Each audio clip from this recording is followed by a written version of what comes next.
Entonces, ahora vamos a hablar del abordaje sistemático no invasivo o mínimamente invasivo del manejo de la causa de hemorragia postparto, ¿no?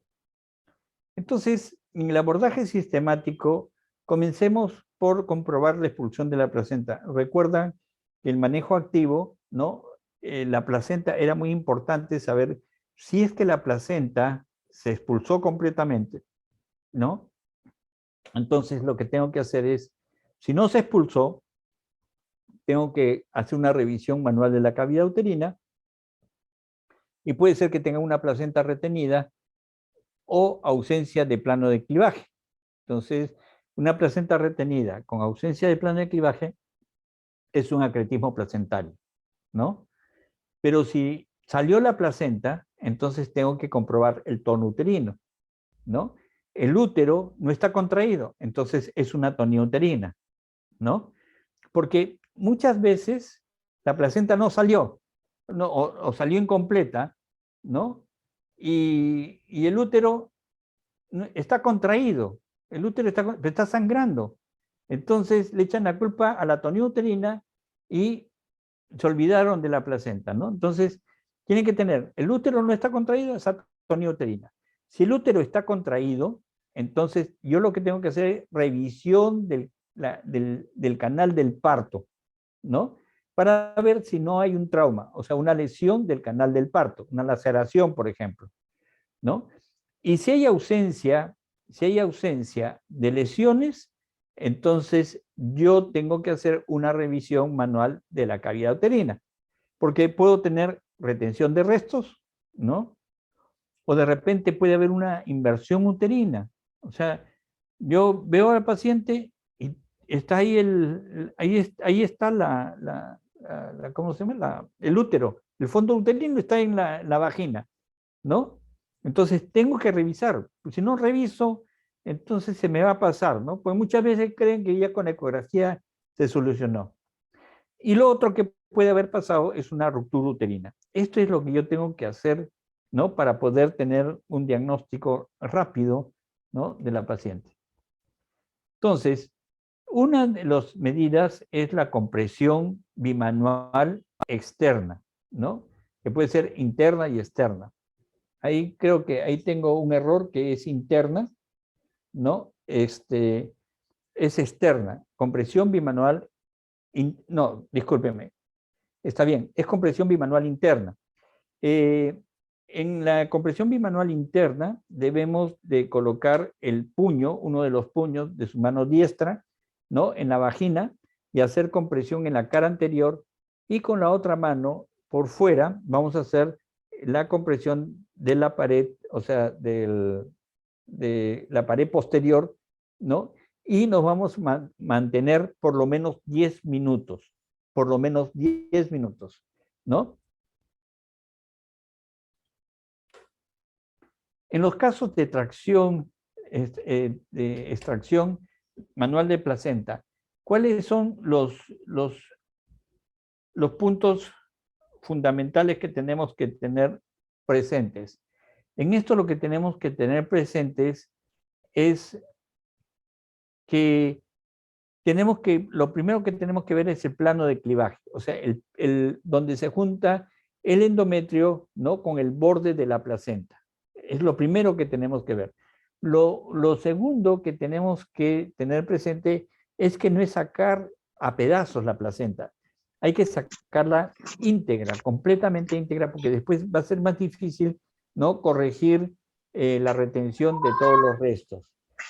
Y por último, después de retirar la placenta, lo que hay que tratar es a la paciente como, o sea, hay que tratarla eh, eh, como una atonía uterina. En el manejo de las laceraciones, ya sea cervicales o sea vaginales, recordar que siempre el primer punto debe ir, ¿no? A medio a 1 centímetro del ángulo, ¿no? Por encima del ángulo. ¿Por qué? Porque si lo hacen por debajo, lo que podemos tener es un hematoma. Entonces, se forma un hematoma. En los casos de los hematomas, como ustedes ven acá, ¿no? Cuando un hematoma es de 3 centímetros o menos de 3 centímetros, no hay ningún problema, ¿no?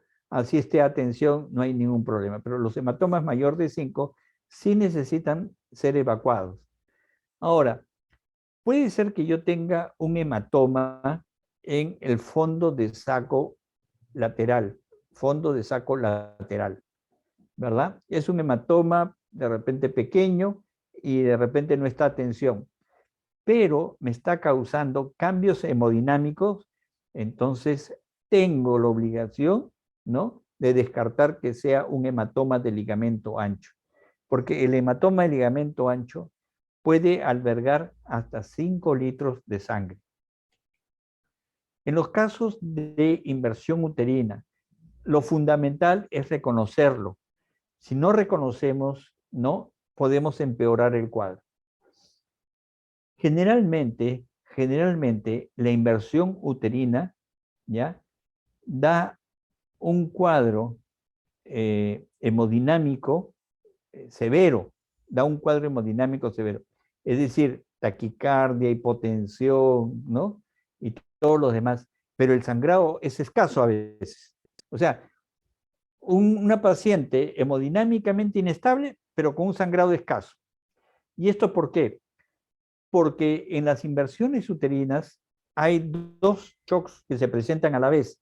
Uno de los shocks es shock neurogénico, ¿no?, en el cual va a producir una vasodilatación generalizada, ¿no? Vasodilatación generalizada. Y por otra parte, el shock hemorrágico, ¿no?, por el sangrado. Entonces, lo fundamental es reconocer. E inmediatamente que uno ha reconocido la inversión uterina, tiene que hacer la reposición a través del cervix. A través del cervix, como si ustedes agarraran una pelota, ¿no? Esas pelotas de béisbol.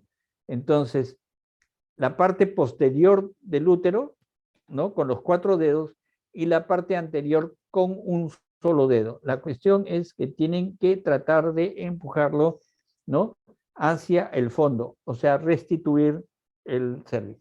Y luego de restituirlo, ¿no?, tratarlo como una atonía uterina.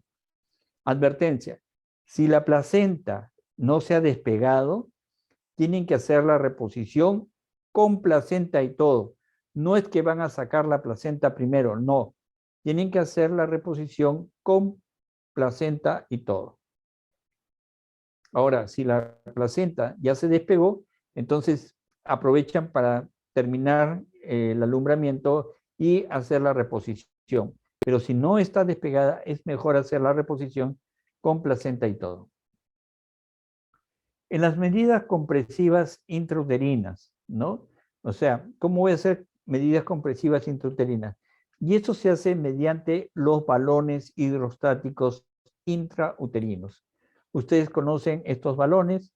Tenemos el balón de Bakri, tenemos las sondas vesicales y también el condón, ¿no? También tenemos el de Rush, tenemos el de Senstake Blackmore, ¿no? Tenemos varios otros, pero estos son los 3 conocidos. Fundamentalmente, el de Bakri y el condón son los que tenemos más a la mano.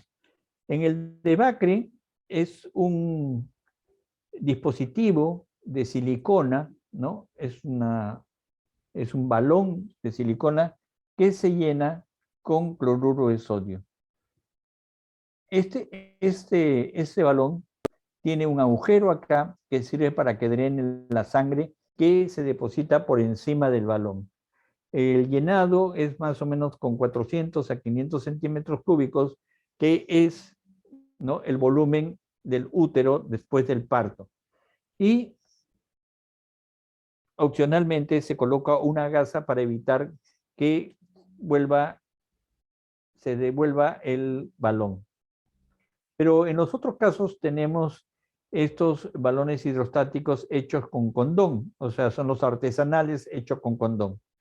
Ahora, un balón de Bakri está costando más o menos entre 600 soles, ¿no? Y un balón hidrostático condón solamente estará costando pues unos 6 soles, un poco más. Entonces, El condón, ¿no? Se inserta, es taponamiento, se inserta el condón y se infla, ¿no? Para que ocupe toda la cavidad uterina. ¿Cómo se arma este condón? Este condón se arma con una sonda Foley, ¿no? Una sonda Foley, dos condones. Uno de los condones, ¿no? Se desenrolla en la sonda Foley, pero no tienen que desenrollarlo todo. Solamente basta con 8 centímetros de desenrollarlo. 8 centímetros o 10 centímetros a lo máximo. ¿Por qué? Porque si ustedes desenrollan todo, lo que van a tener es una salchicha y no va a ser la compresión en el útero, ¿no? Con 8 centímetros van a tener ustedes un balón como el de Bacri, ¿no? Con el otro condón lo desenrollan completamente, ¿no? Y ustedes van a tener al final del condón un aro elástico, ¿no? Ese aro elástico lo rompen, lo sacan y con ese hacen, le dan a este nivel 6 vueltas. 6 vueltas. No 7, porque si le dan 7, entonces no va a pasar el líquido por acá, ¿no? No va a pasar el líquido por acá. Y si le dan 5 vueltas, lo que van a tener es que va a haber una fuga de líquido a la hora de llenar, ¿no? Bien, entonces, este condón se llena con 400 a 500 centímetros cúbicos de la solución salina, se llena, ¿no? ¿Ya? Y luego de llenar, o sea, cuando ya esté, o sea, pero primero hay que colocarlo hasta el fondo. Luego de llenado, se infla el globito de la sonda vesical de Foley, ¿no? Bien. Importante, cuando se termina ya de llenar con 400 o 500 centímetros cúbicos, entonces se puede poner una pinza para que no salga el líquido, ya sea una pinza de Cray, una pinza de Kocher, ¿no? O también un clamp umbilical. Ahora, ¿por qué yo preferiría el clamp umbilical? Porque el clamp umbilical tiene menos peso, ¿no? Va a tener menos peso, ¿no? Que la pinza. Entonces, menos posibilidad de que la pinza jale a el condón.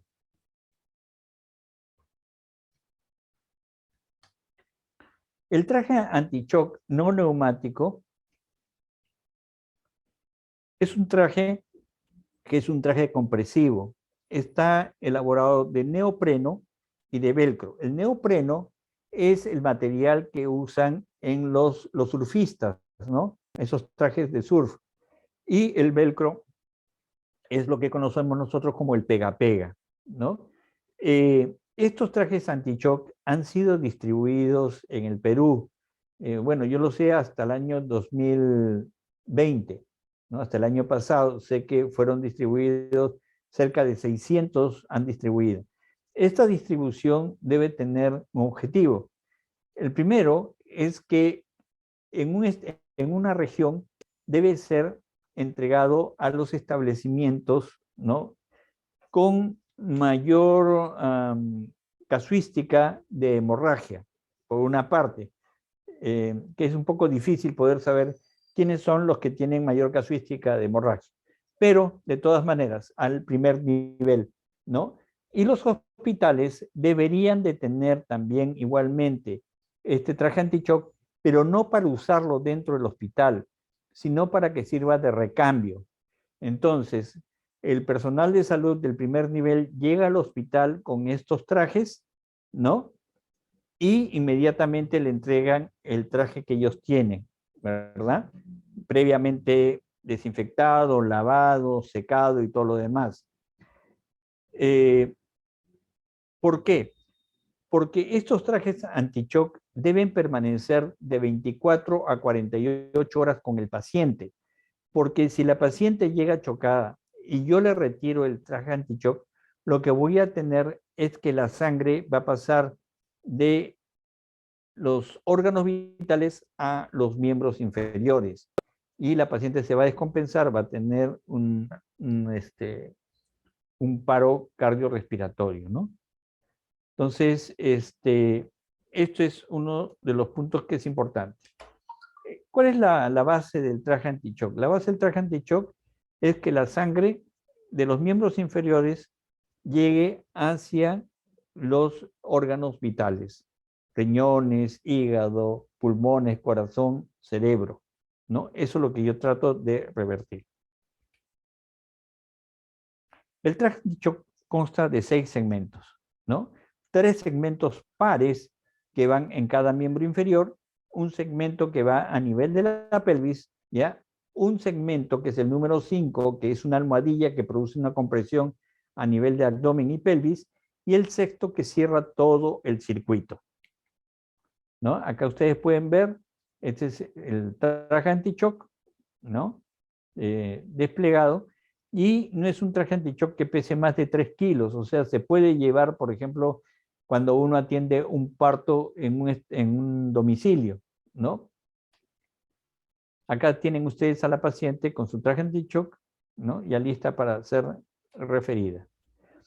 Una recomendación, ¿no? Que no está de más, es que cuando ustedes refieran del primer nivel hacia el hospital una paciente con traje anti-shock, coloquen un aviso como este y que pongan ahí no retirar, no retirar, porque lo primero que van a hacer es retirarlo.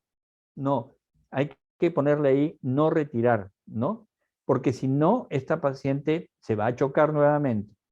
Por eso que es importante que no solamente sepan del traje anti-shock el primer nivel, sino también debe ser saber el manejo del traje anti-shock los establecimientos de mayor capacidad resolutiva. Y ustedes pueden ver que el traje anti-shock, ¿no? Es lo máximo para la logística, porque miren, en Zambia, este es un traje anti-shock que se ha usado 50 veces y todavía lo siguen usando, ¿no? Todavía lo siguen usando. Entonces, no es un traje que se va a malograr ni nada, sino que nos va a ayudar porque hasta es bastante cómodo y se puede reusar, a diferencia del Bacri, que no se puede reusar, ¿no? Otra de las formas de poder nosotros detener la hemorragia es que ese útero no siga entrando más sangre a ese útero, ¿no? También me puede servir que, por ejemplo, yo necesite localizar el lugar donde está sangrando en una laceración. Me estaba olvidando de algo porque es importante, creo que mencionarlo. El traje anti-shock, ¿no? También se puede usar, por ejemplo, si yo tengo una paciente que tiene un shock hipovolémico y lo primero que va a pasar es que las venas se van a colapsar. Entonces, en el shock hipovolémico, o sea, en el shock hipovolémico, yo le coloco el traje anti-shock e inmediatamente voy a tener mis venas ingurgitadas y va a ser mucho más fácil de buscar una vía de buen calibre.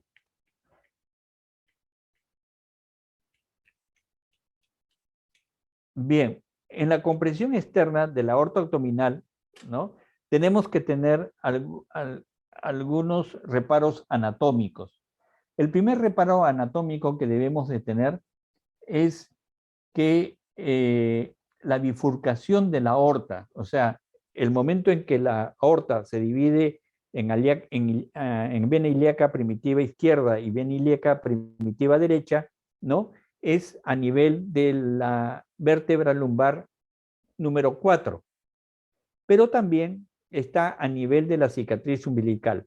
Por eso que la compresión debería ser hecha por encima de la cicatriz umbilical, algo hacia la izquierda, ¿no? Algo hacia la izquierda. Entonces, ¿qué es lo que tenemos que hacer? Es ubicar a la paciente en una superficie plana y firme, ¿no? Y colocar el puño con el pulgar fuera de los dedos. ¿Por qué?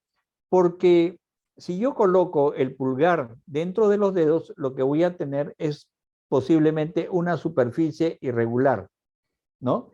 Y lo segundo es que yo lo que necesito es tener un ángulo de 90 grados, ¿no? O sea, las falanges, ¿no? Las falanges con el metacarpo, ¿no? Las falanges con el metacarpo, 90 grados, es 90 grados. Entonces, si yo coloco el pulgar dentro de los dedos, lo que voy a tener es la pérdida. Miren, entonces va a ser un ángulo de 45 grados, ¿no? Y no me va a favorecer en absoluto. Entonces se colocan ligeramente a la izquierda por encima del ombligo.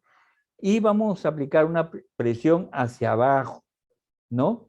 En forma perpendicular a la piel, ¿no? Y a través de la pared abdominal. Entonces, ¿qué es lo que tengo que lograr? Yo voy a palpar con la otra mano la arteria femoral. Y con esto yo voy a tener que la arteria femoral ya no va a presentar latido. A partir de ahí, a partir de que yo no siento latido en la arteria femoral, entonces van a tener que pasar 10 minutos, o sea, 10 minutos haciendo la compresión. Por lo menos deben ser 10 minutos. Lo que voy a hacer es la compresión de la aorta abdominal, la pared abdominal contra la columna vertebral.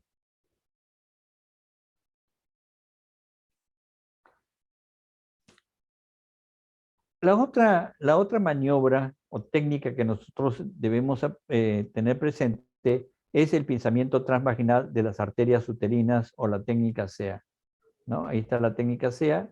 ¿Y qué es lo que se necesita? 2 valvas vaginales, 2 pinzas de Fester de anillos rectas, 2 pinzas de anillos Fester curvas y una sonda Foley, ¿no? 14 o 16. ¿Cuándo se aplica la técnica? Cuando se detecta una hemorragia mayor de 500 mililitros y que no responde a maniobras habituales de masaje uterino bimanual externo, interno, ¿no? Compresión de aorta abdominal y la aplicación de oxitóxicos, ¿no? Ya sea oxitocina, misoprostol, metergin, ¿no? O cualquiera de estas. Entonces, simplemente se coloca las valvas, se colocan las pinzas, ¿no? Y se moviliza hacia un lado, se verifica el fondo de saco lateral, donde está corriendo el ligamento cardinal, ¿no? Y se ponen las primeras pinzas en la comisura que forma el fondo de saco lateral con el cuello uterino.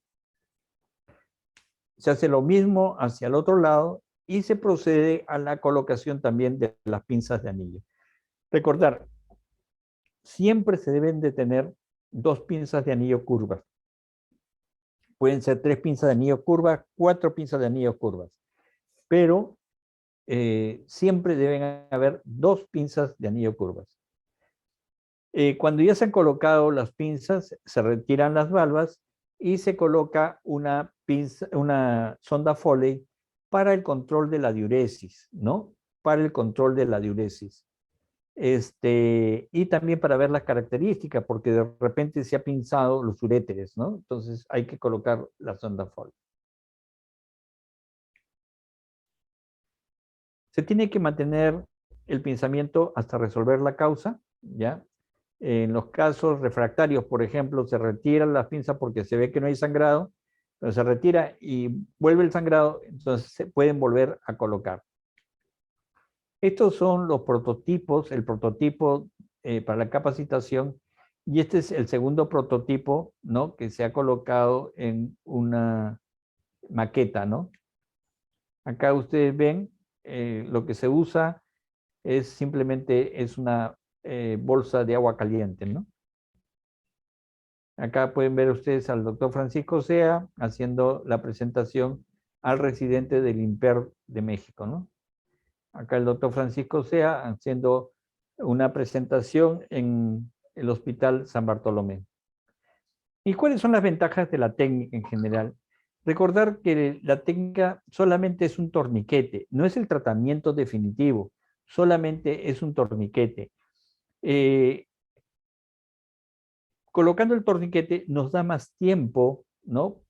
Sin poner en peligro la vida de la paciente y nos permite identificar la causa de la hemorragia y dar el manejo oportuno. Puede ser aplicable a cualquier hemorragia puerperal posterior al parto, la cesárea o aborto. Por ejemplo, en casos de atonía uterina, cretismo placentario o ruptura uterina. Ustedes ya saben, las arterias uterinas contribuyen con 70% del flujo sanguíneo. Entonces, en estos casos, la respuesta debe ser inmediata. Y lo que me permite, como les digo, permite estabilizar a la paciente antes de realizar procedimientos invasivos, por ejemplo, una histerectomía, ¿no? Entonces, me estabiliza al paciente. Por ejemplo, si la paciente tiene que ser referida de un establecimiento de primer nivel a uno de segundo, ¿no? Aparte de las horas de angustia que se come el personal de salud, también es la paciente la que sufre, ¿no? O sea, sufre el personal de salud, sufre la paciente. Entonces, con esta técnica se disminuye el sangrado, ¿no? Al referirla. Aparte, esta técnica no es única. O sea, también se puede usar el condón o el Bacri, se puede hacer la compresión de la aorta abdominal, se puede hacer un legrado uterino. O sea, no es única, sino que se pueden hacer varias cosas antes de que la paciente pueda ser referida. Y si la paciente esto ocurre en un establecimiento de segundo o tercer nivel que tiene sala de operaciones, pero piden sala de operaciones y lo primero que le van a decir es, no, no hay sala de operaciones porque está ocupada. Entonces, con esta técnica puedo disminuir el sangrado en la paciente mientras espero, ¿no? Sala de operaciones. Disminuye entonces las histerectomías obstétricas, los ingresos a unidades de cuidados intensivos, transfusiones sanguíneas y, como ustedes ven, deja un espacio entre pinza y pinza, deja un espacio para, por ejemplo, poder hacer un legrado instrumental, para colocar un condón o un Bacri, ¿no? Entonces, tengo mayor posibilidad para trabajar con esas pacientes. En caso de que requiera una histerectomía, lo que se va a hacer es retirar las pinzas Pfister, ¿no? Una vez que ya se llegó a las vías, a las arterias uterinas por vía abdominal.